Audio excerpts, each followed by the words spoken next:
أشهد أن لا إله إلا الله وحده لا شريك له وأشهد أن محمدا عبده ورسوله اللهم صل على سيدنا ومولانا محمد وعلى آل سيدنا ومولانا محمد وبارك وسلم إنك حميد مجيد۔ زمانے کی امامت کو زمانے کا امام آیا، محمد کی غلامی میں محمد کا غلام آیا۔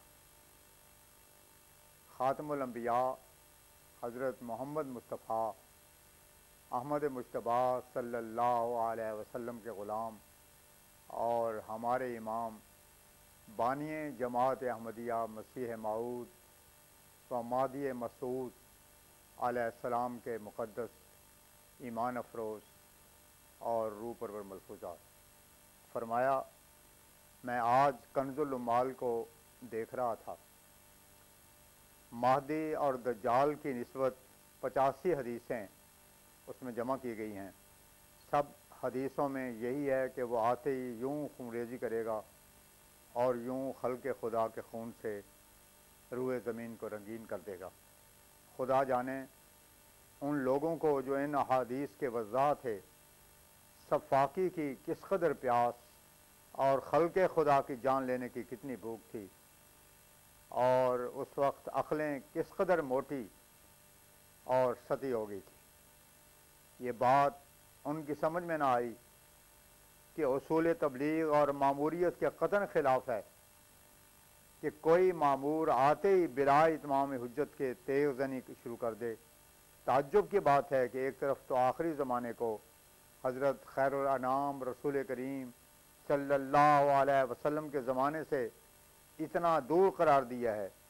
اور ظاہر ہے کہ جتنا بہت زمانہ نبوت سے ہوگا اتنی ہی غفلت اور کسل اور اعراض عن اللہ کا مرض شدید ہوگا۔ بہما آخری زمانے کے مصلح اور مامور ایسا شخص قرار دیا ہے جو آتے ہی تلوار سے کام لے اور اتمام حجت کا ایک لفظ بھی منہ پر نہ لائے۔ وہ مصلح ہی کیا ہوا، وہ خونریز مفسد ہوا۔ افسوس آتا ہے کہ اس قدر تناقضات کا مجموعہ وہ حدیثیں ہیں کہ اس سے زیادہ افواد اور لغویات میں بھی تناقض ممکن نہیں،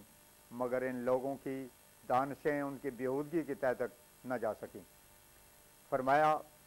میں ان حدیثوں کو پڑھ کر کانپ اٹھا اور دل میں گزرا اور بڑے درد کے ساتھ گزرا کہ اگر اب خدا تعالیٰ خبر نہ لیتا اور یہ سلسلہ قائم نہ کرتا جس نے اصل حقیقت سے خبر دینے کا ذمہ اٹھایا ہے، تو یہ مجموعہ حدیثوں کا اور تھوڑے عرصے کے بعد بے شمار مخلوق کو مرتد کر دیتا۔ ان حدیثوں نے تو اسلام کی بے کنی اور خطرناک ارتداد کی بنیاد رکھتی ہوئی ہے، جبکہ حدیثیں یوں ہی نامراد رہتی ہیں اور ان کی بے بنیاد پیش گوئیاں جو محض دروغ بے فروغ اور باطل افسانے ہیں، اور کچھ مدت کے بعد آنے والی نسلوں کے سامنے اسی طرح نامراد پیش ہوتی، تو صاف شک پڑ جاتا کہ اسلام بھی اور جھوٹے مہابھارتی مذہبوں کی طرح نراکتوں پر مبنی اور بے سروپا مذہب ہے، اور آئندہ نسلیں سخت ہنسی اور استہزاء سے اس بات کے کہنے کا بڑی دلیری سے موقع پاتی ہیں کہ دجال کو خدا بنانے والا اور خدا کی صفات کاملہ مستجمع سے پورا حصے دینے والا مذہب بھی کبھی مذہب حق اور مذہب توحید کہلانے کا استحقاق رکھ سکتا ہے۔ فرمایا، میری سمجھ میں نہیں آتا کہ یہ کس قسم کی اصلاح ہے۔ حالت تو یہ ہے کہ بود زمانہ ہی بجائے خود بہت کچھ قابل رحم حالت ہوتی ہے، اور اس پر تو اس وقت ہزاروں اور فتنے اور آفتیں بھی ہوں گی، پھر قتال سے کیا فائدہ۔ فرمایا، اگر ہمارے پاس قرآن نہ ہوتا اور حدیثوں کے یہ مجموعے ہی مایہ ناز ایمان و اعتقاد ہوتے تو ہم قوموں کو شرمساری سے منہ بھی نہ دکھا سکتے۔ میں نے قرآن کے لفظ میں غور کی، تب مجھ پر کھلا کہ اس مبارک لفظ میں ایک زبردست پیش گوئی ہے، وہ یہ ہے کہ یہی قرآن یعنی پڑھنے کے لائق کتاب ہے، اور ایک زمانے میں تو اور بھی زیادہ پڑھنے کے لائق کتاب ہوگی، جبکہ اور کتابیں بھی پڑھنے میں اس کے ساتھ شریک کی جائیں گی۔ اس وقت اسلام کی عزت بچانے کے لیے اور بطلان کے استحصال کرنے کے لیے یہی ایک کتاب پڑھنے کے قابل ہوگی، اور دیگر کتابیں قطعاً چھوڑ دینے کے لائق ہوں گی۔ فرقان کے بھی یہی معنی ہیں، یعنی یہی ایک کتاب حق و باطل میں فرق کرنے والی ٹھہرے گی، اور کوئی حدیث کی یا اور کتاب اس حیثیت اور پائے کی نہ ہوگی۔ اس لیے اب سب کتابیں چھوڑ دو اور رات دن کتاب اللہ ہی کو پڑھو۔ بڑا بے ایمان ہے وہ شخص جو قرآن کریم کی طرف التفات نہ کرے اور دوسری کتابوں پر ہی رات دن چکا رہے۔ ہماری جماعت کو چاہیے کہ قرآن کریم کے شغل اور تدبر میں جان و دل سے مصروف ہو جائیں اور حدیثوں کے شغل کو ترک کریں۔ بڑے تعصب کا مقام ہے کہ قرآن کریم کا وہ اعتناء اور تدارس نہیں کیا جاتا جو احادیث کا کیا جاتا ہے۔ اس وقت قرآن کریم کا ہر بات میں لو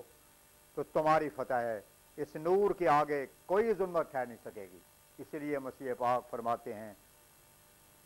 کہ اس سے اس نور کی ممکن نہ ہو جہاں میں تشبیہ، وہ تو ہر بات میں ہر وصف میں یکتا نکلا، ہے قصور اپنا ہی اندھوں کا وگرنا وہ نور، ایسا چمکا ہے کہ صد نیر بیضا نکلا۔ وآخر دعوانا ان الحمدللہ رب العالمین۔